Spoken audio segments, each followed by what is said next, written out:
Hello. Today I'm gonna try to predict where the market will go tomorrow. And okay.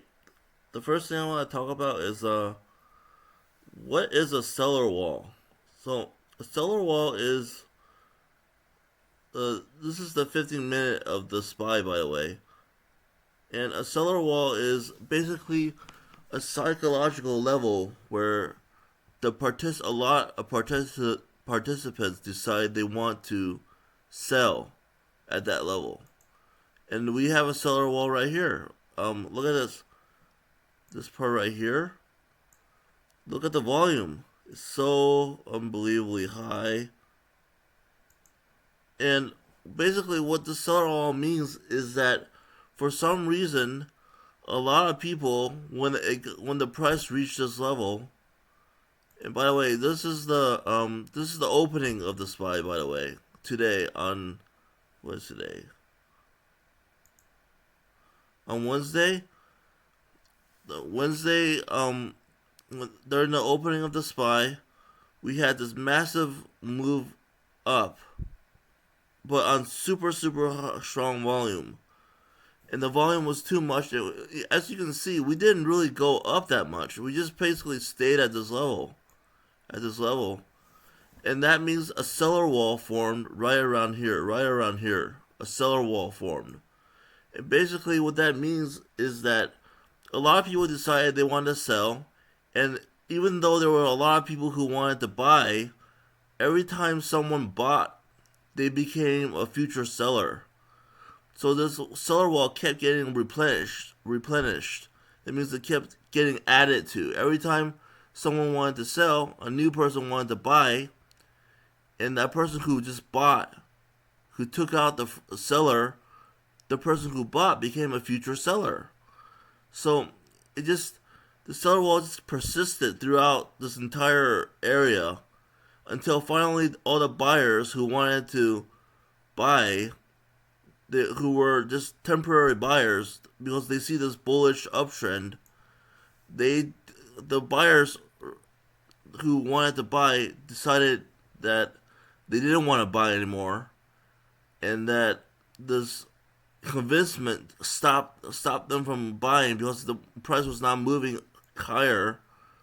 Eventually, the buyers stopped, but the sellers who were already that strong and were getting stronger because of the fact that every buyer became a seller, these sellers came back in, continued their strength, and we moved down and down throughout the day.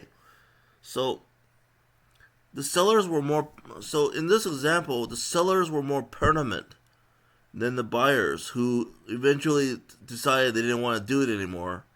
But the sellers who had were trying to sell at that level, they just they were more permanent in wanting to sell, and the buyers who were just temporary eventually gave up, and we went back down. So that's how I explain seller walls. So we have a seller wall right here, on pretty high volume. If you compare it to other openings, like here, and here. So we just have this seller wall, and as long as this seller wall exists, if tomorrow we go back up, we will and hit super high volume, then that means there's another seller wall and we won't be able to go up. It's very difficult to go up when there's a seller wall. Because every time someone buys, he becomes a future seller. And even if we press through it, if the seller wall is just increased by volume, it's impossible to go through it. Eventually we will come back down. So that's what the seller wall is. So basically, what I think tomorrow gonna happen is that we have a very nice put call ratio of 10-day moving average of the put call ratio at 0.86. So we have very strong upward force of buyers who want to cover, and But the problem is we still have the seller wall, and as long as this thing exists, we can press against it again and again and again, but we eventually will come back down. So here's what I think tomorrow is going to happen. There's these sellers who are just chasing, who are still persistent throughout the day here and here. They could still push the market down like this tomorrow. Or we could push against it again, and the sellers who just will not let up will force it to come back down. Or the sellers decide they don't want to sell at this psychological level anymore, and they decide to sell right here. In which case we'll go up. In which case we will go up to it and then come back down. And there's another possibility too, and that's this. See this area right here? This was also a seller wall. See how high the volume was? But look what happened later on. The prices went right through it. Seller walls didn't materialize because because the people who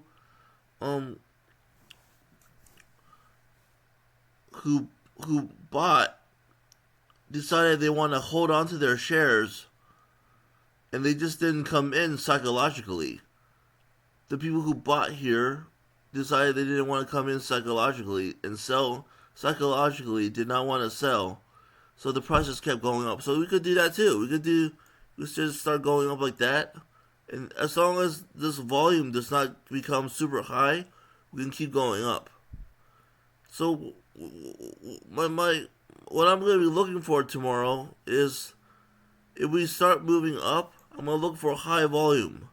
If I see the high volume, I will short it. But if there's no high volume, I won't short it at all. Or I could, if the price is moving down, I don't know. Like, it means that these sellers are just chasing the price down. And I will look for an opportunity to see a buyer wall form, and then I will try along that. Or I might see an exhaustion form. If it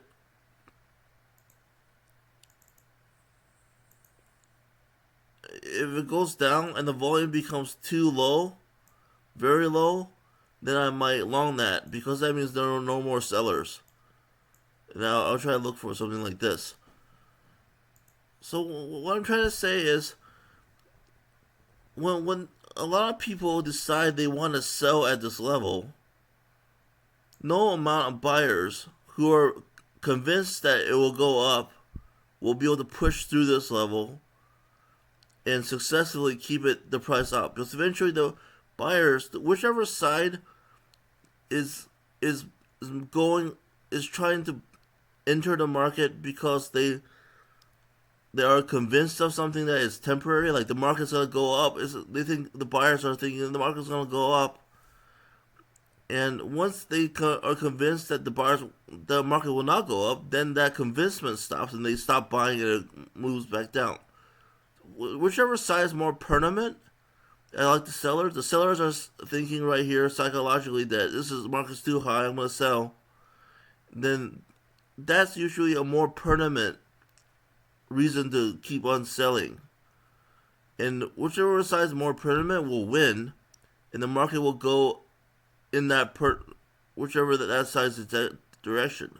If the buyers are more permanent, and the sellers, which is very unlikely because we're going up. But if the buyers are more permanent and the sellers let up, then we can keep going up. Usually when it goes up like this, the permanent side is the side that is against the trend. And the weakening, the side that will weaken, is the side that is going with the trend, which is this. And once the side that weakens, then we go back down. So just From now on, just look at the volume. If we go up, say we go up and we see too high volume. The volume's too high, but the price does not move any higher. That means the seller wall formed that day at this point in time on that day on this day, and we could continue going back down. Same thing for downward moves. It, look kind of look right here. We went down, and then we just start hovering around this area.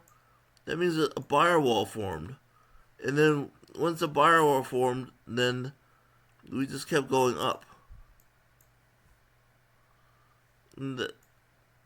Because the buyers were they decided they want to buy at this level, and every time a seller tried to sell, he became a future buyer. In the sense, the buyers were more permanent because they were trying to buy at a level that the market went down to,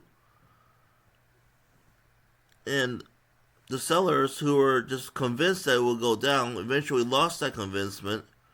Then the sellers were weak, were temporary, and the buyers were permanent, and that's why we eventually went back up when the sellers weakened. So I don't know what's going to happen tomorrow, but that's my thoughts about tomorrow. Because the put-call ratio is still really, really high. I mean, look at that. It's 0.86. 10-day moving average is 0.86. So we can still we can definitely go up again, or if this seller wall is more powerful than I thought, we can continue going down.